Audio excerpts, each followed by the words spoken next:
महाराज जी, मैं कर्म में विश्वास रखता हूँ और आपको यूट्यूब माध्यम से 1 साल से सुन रहा हूँ। महाराज जी, मेरा प्रश्न है कि रामायण में एक बताया गया है कि कर्म प्रधान विश्व करी राखा, जो जस करहिं तो तस फल चाखा, और सकल पदार्थ ही है जग माही, कर्महीन नर पावत नाही। तो महाराज जी, एक तरफ कहते हैं कि होई है सो ही जो राम रचि राखा। तो केवल कर्म तक सीमित रहना चाहते हो क्या?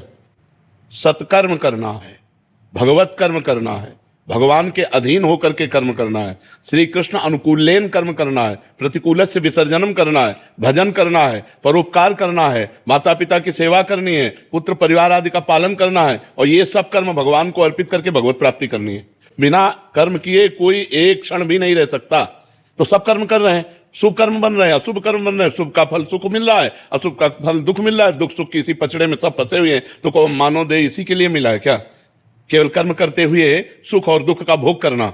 मानव देह का फल मिला है, सुख दुखे समय कृत्वा लाभा लाभौ जया जयो। सुख दुख में समान भाव करते हुए, लाभ अलाभ में, जय पराजय में समान भाव करते हुए परमात्मा प्राप्ति करने के लिए। मनुष्य जीवन केवल कर्मों में ही फंसे रहने के लिए थोड़ी है, कर्म समर्पण करके कर्म योग करने के लिए है। कर्म योग के द्वारा भगवत प्राप्ति करो, भक्ति योग के द्वारा भगवत प्राप्ति करो, ज्ञान योग के द्वारा भगवत प्राप्ति। ये योग प्राप्त करने के लिए मानव जीवन है। समझ पा रहे हो आप?